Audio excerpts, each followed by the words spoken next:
Hello, everybody. Welcome back to Healthy Relationships Project. This is Miss Katie coming at you from a very fancy living room. Today, we're going to be learning together all about empathy. We're going to learn what it means to have empathy. We'll learn how empathy helps us be better friends, and we can talk about how we can tell what another person might be feeling. So before we do any of that, let's make sure we're all on the same page. What is empathy? Empathy has to do with figuring out how another person feels. Or to put it a different way, before you judge a man, walk a mile in his shoes. We all might have heard that saying before, and what it means is I imagine how I would feel if I were the other person. So if you know your best friend is about to go to a dentist visit, we can imagine, well, how would I feel if I was going to the dentist? You might feel kind of nervous. And then we know maybe my friend feels kind of nervous too. Putting yourself in somebody else's shoes helps you imagine what does it feel like to be them right now. And it helps us come up with better ways to support them as a friend. Empathy helps us with lots of things. It helps us understand other people. We need to know how somebody feels and why they feel that way for us to understand them. If my friend is really cranky, I might be confused and kind of annoyed until I realize, oh wait, my friend didn't sleep at all last night because they have a new baby brother who cries all night. If I can remember that, I can have empathy and say, oh yeah, I'd be tired if that happened to me too. And when I'm tired, I also get cranky. Empathy helps us understand where other people are coming from. It can help us resolve conflicts too. We learned before that all friends sometimes get into disagreements. Empathy helps us understand what another person thinks and feels, even when it's different from what I think and feel. So if my best friend hates swimming, but I really want to go swimming today, I might feel annoyed that they won't do what I want until I use my empathy. I hate doing other things, and I would be annoyed if my friend tried to make me do those. So, okay, I feel different about swimming than my friend, but I get why they feel this way. That helps the fight feel a little less bad, and it helps us get over it faster. Empathy can help us be better friends and help our friends feel better.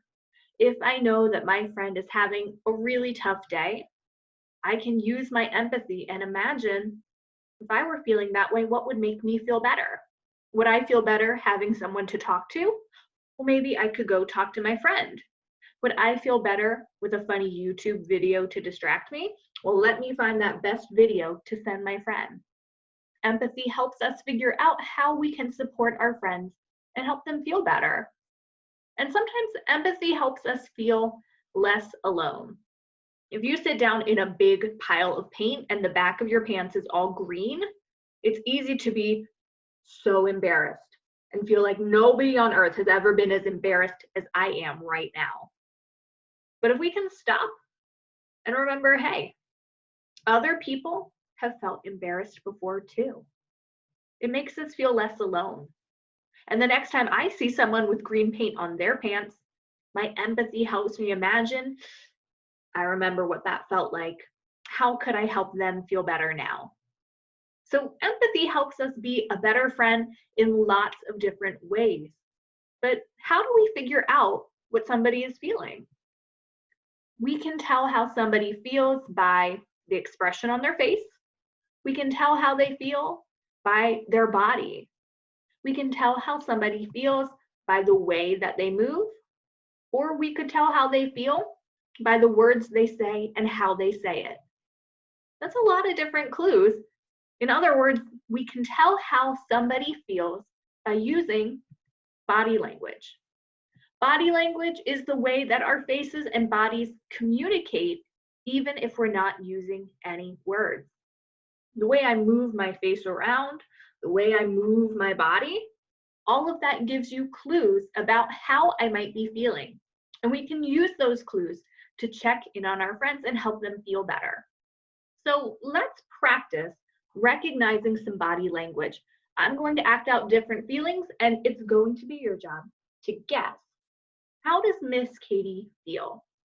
Look at my face, look at my body, and see if you can figure out how I might be feeling. Here we go. I'm feeling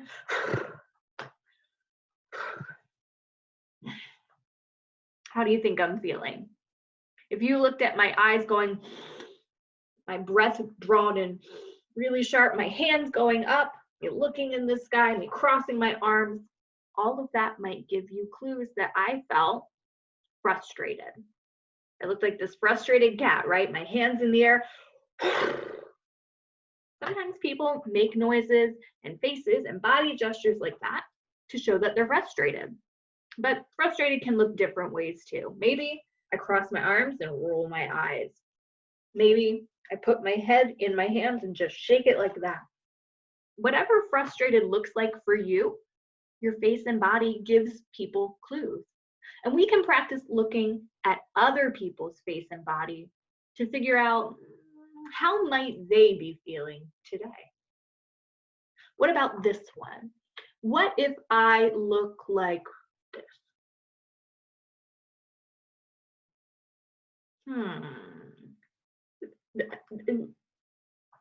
What do you think I was feeling? If you saw me touch my face, which maybe I shouldn't do, if you saw me make my eyes really narrow and furrow my brow, if you saw me shrug and put my hands in the air, or make sputtering noises, like all of those are clues that I might be feeling confused. I look like this confused cat, right? I don't know what's going on. And everybody feels confused sometimes. So if you're confused, maybe your expression goes very blank and you just go, because you don't know what's going on. If you're confused, maybe you shrug your shoulders. Maybe you shake your head and look like this, what? Confused looks different for different people, but faces and bodies give us great clues that somebody might be feeling confused. Let's try it one more time. If I look like this, well, how do you think I'm feeling? Surprised would be a good guess, but the word was shocked. I might be feeling shocked. Shocked is when something really takes me by surprise and I never expected that. I might be shocked if you told me you don't like ice cream because, are you insane? I might be shocked if I find out that somebody is coming for a visit who I didn't think would come for a visit now. There's lots of reasons I might be shocked, and there's lots of different ways I can show shocked with my face and body. So if my eyes get big, if my mouth opens wide, if I touch my face like this, if I jump back, all of those are clues that I might be shocked. So we can use faces and bodies to tell how somebody might be feeling. And I bet you can use your face and body to show somebody how you're feeling too. So are you ready for a challenge? I want you to take a selfie, acting out all of the feelings on this screen. Can you act tired, excited, scared, silly, bored, proud? Take a selfie of each of those feelings, and here's where the challenge comes in. Send it to your friends or send it to your family and see if they can guess correctly what feeling you were acting out. So use your face and use your body to show all those different feelings and see how many people can guess it right. If you want to do it now, go ahead, pause the video, take all these feeling selfies, and share it with your family or friends. See who can guess the most feelings just from your face and body clues. Now, sometimes maybe people couldn't guess what your feelings were. There's lots of times that body language isn't perfect and there can be lots of misunderstandings. Let's try it one more time, all right? Here's my face. What do you think I'm feeling? Am I fine? Am I bored? Am I angry? Am I sad? Am I tired? Am I upset? Who knows what I'm feeling when my expression is blank like that? The truth is, not everybody shows their feelings really big on their face and body. Some people don't show it very much at all. So body language might not help us know what they're feeling. There can also be times where body language gives us mixed messages.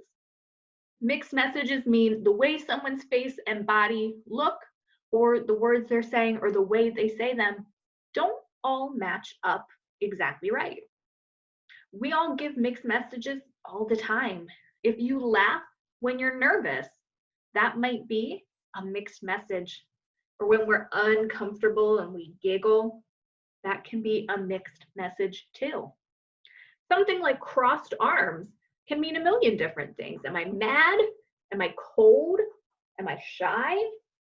There's lots of different things that one body movement can mean, and we're not always sure. So body language gives us great clues how somebody might think and feel, but it's not always 100% true, and sometimes it can even make us confused. So body language helps, but we need other tools to help us be empathy detectives. When we can't use body language or body language makes us confused, we can also use our imagination. So when I say imagination, I'm not talking about imagining up a robot or a dragon or anything like that. I mean, imagine if you were the other person. How would you feel if the same thing happening to them happened to you instead? Let's try this out with a couple of different stories. Let's say your best friend worked really hard and won the spelling bee. We can use our imagination to figure out how our friend feels and how we can be a better friend to them. So if I worked really hard and won the spelling bee, I might feel proud. I might feel excited. I might feel surprised. There's lots of different feelings I might have. And my friend could feel all of those too. I use my imagination and think, well, if that happened to me, how would I feel? And that gives me good clues how my friend could feel too. So if my friend is excited and proud and surprised, what might my friend want from me? How can I be a better friend? My friend might want me to say congratulations. My friend might want to go out for ice cream and celebrate with me. My friend might want to hear, hey, I'm proud of you. There's lots of different things my friend could need. So imagining if that happened to me, what would I want from a friend gives me good clues for how I can be a good friend back. Let's try it again. If there is a new student in your class on their very first day, how do you think they feel? I was the new student once, and I know on that day, I felt pretty nervous. I felt a little bit scared. I felt uncomfortable and shy. I felt a lot of different things. The new student in my class could also feel shy and nervous and uncomfortable. I know that because I felt it before, and I can imagine they might feel something kind of close. So what could they want from a new classmate? How could I help them feel better? When I was a new student, I really appreciated someone friendly asking me to sit with them. I really appreciated someone helping to explain my new homework assignment.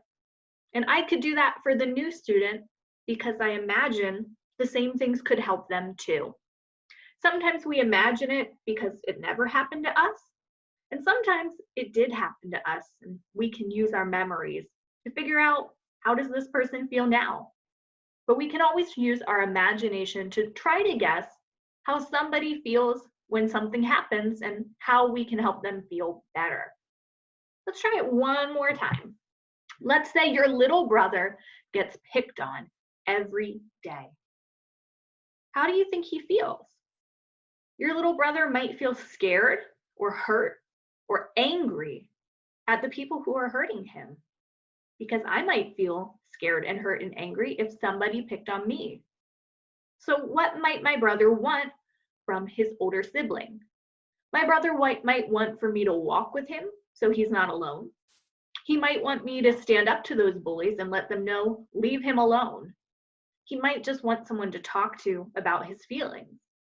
Those are all things I might want if I was getting picked on.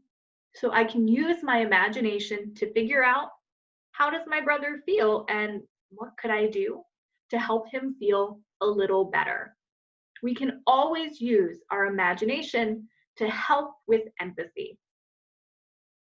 But sometimes even our imagination isn't perfect, because even if two people win the spelling bee, those are two different people and they might not feel exactly the same.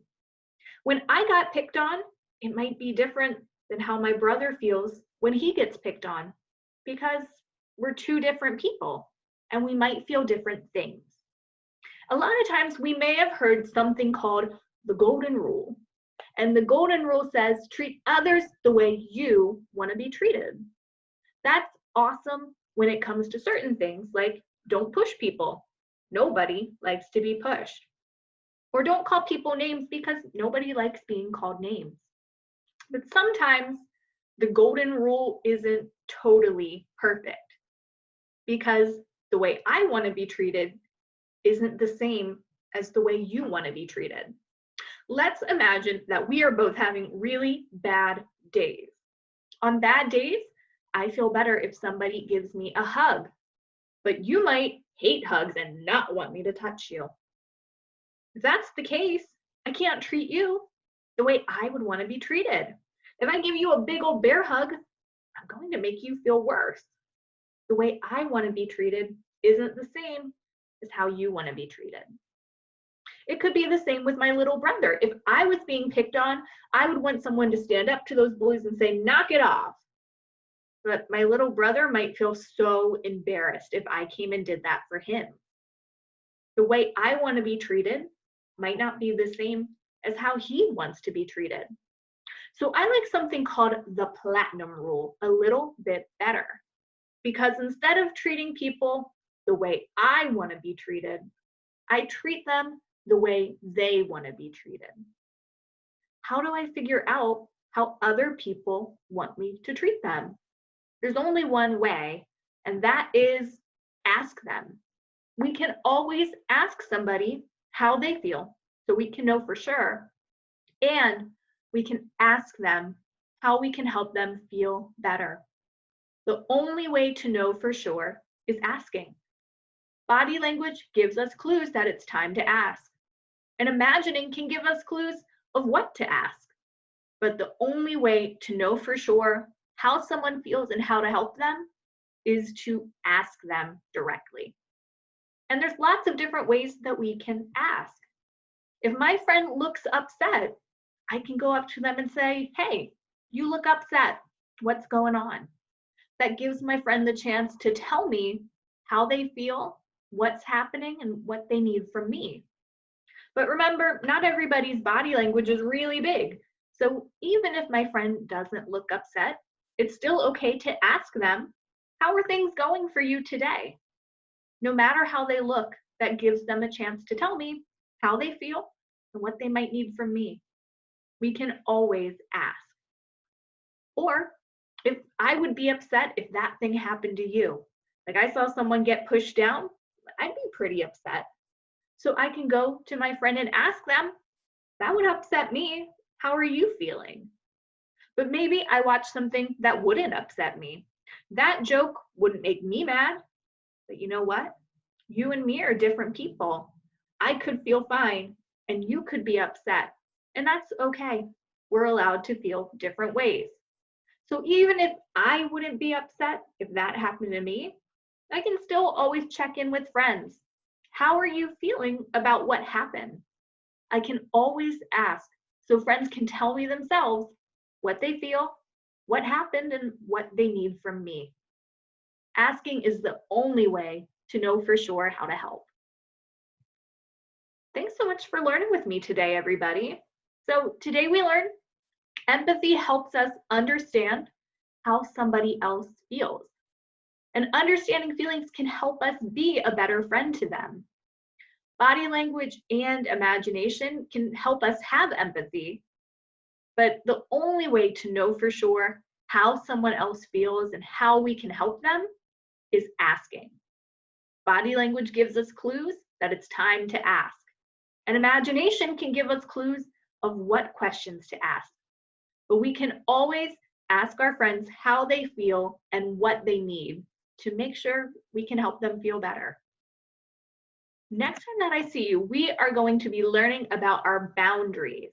But until then, keep practicing your empathy, send out those selfies and see what a good job you can do showing feelings with your face and body. And until then, stay safe. Thank you for learning with me, everybody.